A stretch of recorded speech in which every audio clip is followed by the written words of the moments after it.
C'est dans le temps que tout se précise. C'est dans le temps que tout se fixe. Le temps résout beaucoup de problèmes. Et c'est dans la patience d'ailleurs qu'on trouve ce qui est plus utile. Dans la patience. Dans la précipitation, on manque le repère. C'est à travers ces propos que nous introduisons notre émission d'aujourd'hui. En tout cas, merci. Je vous aime parce que vous nous aimez. Je vous apprécie parce que vous nous appréciez. Nous n'avons pas deux engagements, nous avons un seul engagement, celui de se battre pour le pays à travers nos interventions. La petite expérience que nous avons, nous pouvons la partager avec vous, avec la communauté, pour que nous puissions cette fois-là, à travers ces échanges, envisager l'avenir, pousser, en tout cas, ceux qui ont la responsabilité de gérer, à comprendre ce qu'ils peuvent faire pour le pays. C'est soit l'objectif. Et nous vous remercions, chers membres de la communauté, une communauté intelligente, une communauté de gens sages, une communauté de gens réfléchis. En tout cas, merci. Merci parce que vos réactions nous motivent. Vos réactions nous sensibilisent. Vos réactions nous encouragent. Vos félicitations rajoutent un peu d'énergie. Même lorsqu'on est fatigué, on se dit, nous devons servir. C'est grâce à vous. Et vous méritez chaque jour ces remerciements. En tout cas, merci beaucoup. Nous revenons à notre question de toujours, depuis ces temps, c'est la Constitution. La problématique de la Constitution. Et la réaction maintenant des membres de l'Union sacrée. Plus précisément, la mise au point du mouvement de libération du Congo, le MLC de Jean-Pierre Bemba, par son secrétaire général, Fidel Babala, après l'intervention du président du parti, Jean-Pierre Bemba, sur les antennes de Top Congo. Le communiqué du MLC dit ceci: le mouvement de libération du Congo est d'accord avec toute initiative du chef de l'État. Qu'on parle de la révision, qu'on parle du changement, le mouvement de libération du Congo est d'accord. Quand j'ai entendu ce point de vue de MLC, à travers son secrétaire général, Fidel Babala, parce que simplement, beaucoup, après l'intervention de Jean-Pierre Bemba, ont commencé à spéculer que Jean-Pierre Bemba s'est limité à accepter la révision de la Constitution du fait que c'est constitutionnel. C'est comme ça qu'il avait dit aussi. Effectivement, c'est constitutionnel. Nous vous avons toujours évoqué l'article 218 de la Constitution. C'est là. Et posez-vous la question. Pourquoi alors d'autres ont bien voulu mentir l'opinion, mentir la population, chercher à mobiliser la population contre la révision de la Constitution? J'aimerais que du camp de l'opposition, les consciencieux, les plus équilibrés, les intelligents, les citoyens, les patriotes, ceux de ce camp politique puissent hausser la voix, dire que lorsqu'il s'agira de la révision de la Constitution, nous ne poserons aucun problème. Je veux entendre cela. Nous avons déjà balayé la question de l'opportunité, parce que même l'article 218 n'a pas posé le problème de l'opportunité. L'article 218 a donné juste le pouvoir au président de la République, au gouvernement pré-conseil, à l'une des deux chambres du Parlement, à la population à travers la pétition de 100 000 signatures, d'initier la révision de la Constitution. Il n'a pas dit de choisir le temps de la révision ou de l'initiative de la révision de la Constitution. Non, la problématique de l'opportunité n'est pas évoquée ici dans l'article 218. Et donc, nous attendons que les membres de l'opposition, les consciencieux, puissent aussi dire à la population que hier, si nous vous avons menti, vous mobilisez en nous opposant contre la révision de la Constitution, en toute réalité, le problème ne se pose pas à la révision de la Constitution. Si on veut réviser la Constitution, nous n'allons pas nous opposer. On attend une telle version, ça va aider beaucoup de gens. Mais malheureusement, vous n'entendrez pas. Pire encore, les gens disent, et voilà, nous voulons changer Tshisekedi. Pascal vous dit toujours, quand quelqu'un dit, nous n'allons pas changer la condition, mais nous allons changer Tshisekedi, il est dans l'infraction. On aurait l'impression qu'il prépare l'insurrection, parce qu'on ne peut changer un président de la République que par les élections. À la fin de son mandat, il organise les élections.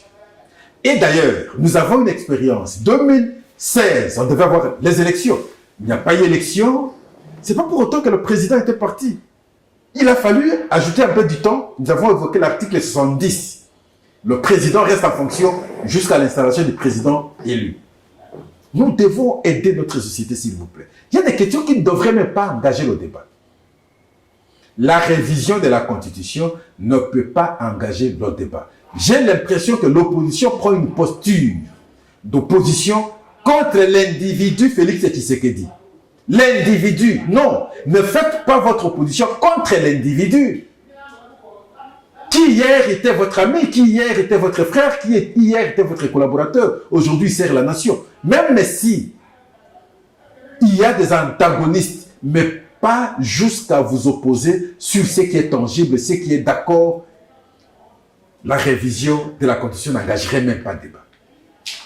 Le changement de la Constitution et ceux de l'Union sacrée, un à un se prononce aujourd'hui. Je dis bien, un à un se prononce aujourd'hui et c'est clair.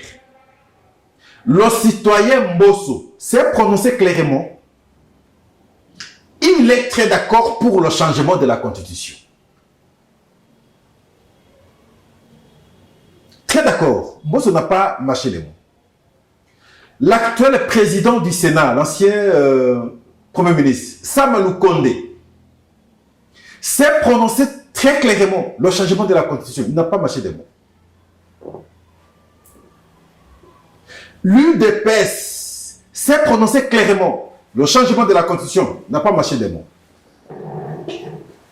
Le MLC vient de se prononcer clairement, sans mâcher des mots. Ce qui reste maintenant, c'est Bahati Lukwebo et Vital Kamerhe, les membres du présidium de l'Union sacrée. Le pays ne se résume pas sur l'Union sacrée. C'est juste une composante politique pour la gestion de l'État. Mais la question fondamentale, est-il possible de changer la Constitution? La fois passée, je vous avais invité d'analyser avec vous, et je veux aller lentement, chers membres de la communauté, le manque du sérieux des acteurs politiques et congolais. Un membre de l'ensemble, ensemble, c'est le parti politique de Moïse Katumbi, qui lui prétend avoir été rédacteur de la Constitution, qui se retrouve à ce jour belge du fait qu'il a changé la nationalité. Mais cela ne voudrait pas dire qu'il n'est pas congolais. D'origine, bien entendu. Même s'il peut avoir des parents côté Rwanda. Ce n'est pas exclu d'avoir des parents rwandais. Qui a affirmé qu'il a été sollicité par le gouvernement belge. Ce n'est pas interdit d'être sollicité par le gouvernement belge. Qui affirme, en fait, compte que en 2005, lorsque nous étions en train de discuter sur la rédaction de la Constitution, le point qui nous a plus opposé, c'est la forme de l'État. Parce que d'un côté, nous avions les unitaristes, De l'autre côté, nous avions des fédéralistes et les autres. Qui étaient unitaristes? C'est le gouvernement à son époque, représenté dans ces discussions par le professeur Évariste Bochab. Qui était fédéraliste? C'est les belligérants de son temps, entre autres ici, le RCD et le Mouvement de libération du Congo et d'autres. Pour ne pas frustrer les uns et les autres, nous avons été obligés d'accepter une forme hybride de l'État. Et tant qu'on a, ça c'est lui qui continue à argumenter, tant qu'on a ou on aura cette forme hybride, il sera difficile de comprendre l'orientation à prendre pour la gestion efficace de notre pays. Voilà pourquoi il faut qu'on se mette d'accord sur la forme de l'État. Si elle sera unitaire, unitariste, unitaire alors, soit il sera fédéral, ou elle sera fédérale. Lui-même argumente ça. Et donc, il propose en même temps la révision de plusieurs dispositions de la Constitution parce que, selon lui toujours, beaucoup de ces dispositions ne sont plus en phase avec la réalité de notre société aujourd'hui. Ah, c'est une bonne chose. Lorsque vous allez à la Constitution, la forme de l'État que lui propose, membre de l'ensemble, professeur de son État, cette forme se retrouve dans la disposition 220 de la Constitution. La première phrase d'ailleurs, la forme républicaine de l'État. Une forme républicaine voudrait dire quoi? C'est dans cette ambiguïté. Mais maintenant, vous proposez qu'on change, qu'on trouve la bonne forme de l'État, mais la forme en question est dans la disposition intangible de la Constitution où on dit « Ne touchez pas à cet article 220 ». Chers membres de la communauté, la question que moi je vous pose, à ce moment-là, on fait quoi? On fait quoi à ce moment-là? L'homme même va venir vous dire non, on ne peut pas toucher cet article. Mais lorsqu'on ne touche pas cet article, on fait quoi? Parce que vous pouvez vous proposer qu'on doit changer la forme de l'État. La forme ne peut pas être républicaine parce que c'est ambigu. Mais on ne peut toucher cette disposition que par référendum. Au moins que les constitutionnalistes nous montrent une autre voie. Mais la voie que Pascal connaît jusqu'ici, c'est pas référendum. Si c'est pas référendum, mais c'est le changement de la Constitution. C'est le changement de la Constitution. Si vous aviez vu les gouverneurs, lors de leur conférence des gouverneurs, faire une déclaration pour le changement de la Constitution, c'est parce qu'ils ont une expérience dans leur manière de gérer les provinces. Ils ont beaucoup d'obstacles dus à la Constitution, sinon provoqués par les dispositions de la Constitution. Voilà pourquoi substantiellement, tout en m'inclinant aux intelligences de notre pays, aux spécialistes dans cette matière, je veux dire les constitutionnalistes alors, sans avoir la couleur ou les couleurs politiques, tout en restant nationaliste et congolais, de père et de mère, je crois, il est consciencieux d'accepter que même l'article 220 soit touché. Le mode de l'élection du gouverneur, par exemple, il faut qu'on réfléchisse. Il n'y a pas question d'imposition. Voilà pourquoi, en substance, tout débat à ce stade aurait un peu de réserve, mettrait un peu de gants du fait que la commission qui sera créée et qui sera composée de toutes les tendances, opposition comme pouvoir, cette commission devra aider le pays et dégager des intelligences, des voies qui permettraient que on soit à mesure de choisir une orientation efficiente pour l'intérêt du pays, sans coloration politique, sans voir les individus, mais nous déterminer comme nation, parce qu'il s'agit de la Constitution. Tshisekedi partira, chers membres de la communauté. Ne faisons pas le débat sur base de l'individu. Pascal passera. Ne faisons pas le débat sur base de l'individu. Joseph Kabila est passé. La Constitution est restée. Regardez ce qu'ils ont fait en 2011. Ils ont taillé la Constitution sur mesure. On a vu l'individu parce qu'il a eu peur de la manière dont l'élection de 2006 a été organisée. Il pensait perdre l'élection de 2011. Et voilà pourquoi il fallait éliminer un tour. On a fait sur base de l'individu. Nous ne pouvons pas continuer comme ça. D'où nécessité de refaire cette constitution. De nettoyer encore cette constitution. Parce que ce qui a été fait en 2011 a été très mal fait. De ce point de vue, il n'y a pas de débat, bien entendu. Mais avec l'évolution du temps, on parlait du temps, et vous allez vous rendre compte qu'aujourd'hui, tout le monde s'accorde d'abord à la révision de la Constitution, et l'opposition, et la majorité. Si vous entendez quelqu'un de l'opposition s'opposer à la révision de la Constitution, dites simplement qu'il n'est pas sérieux. Il n'est pas sérieux. On peut céder un peu qu'il s'oppose, qu'il ait des hésitations sur le changement de la Constitution. Mais il ne peut pas évoquer la révision. Mais curieusement, regardez.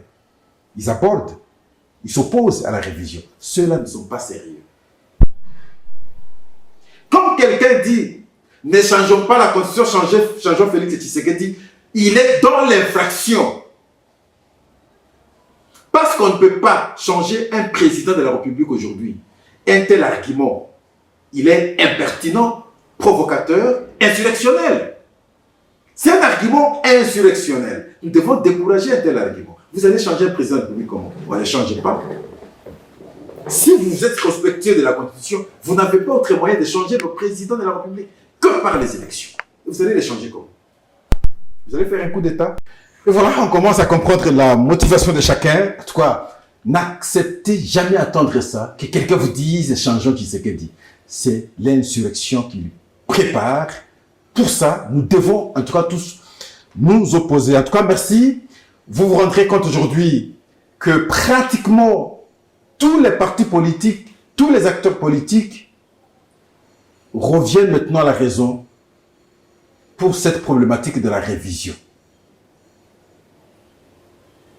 Sur le changement, Pascal vous démontre à travers certaines dispositions, vous avez compris, dans l'article 220, article intangible, l'article verrouillé,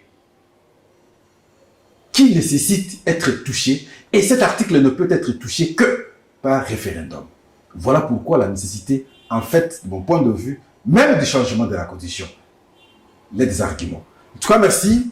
L'occasion également de féliciter le parti politique de Adolphe Muzito, parce que, et d'ailleurs, je dois vous dire, lui, pour cette question, ce n'est pas aujourd'hui, je m'en souviens, même à l'époque, ça doit être plus de 5 ans passés, 6 ans passés, Adolphe Muzito proposait le changement de la Constitution.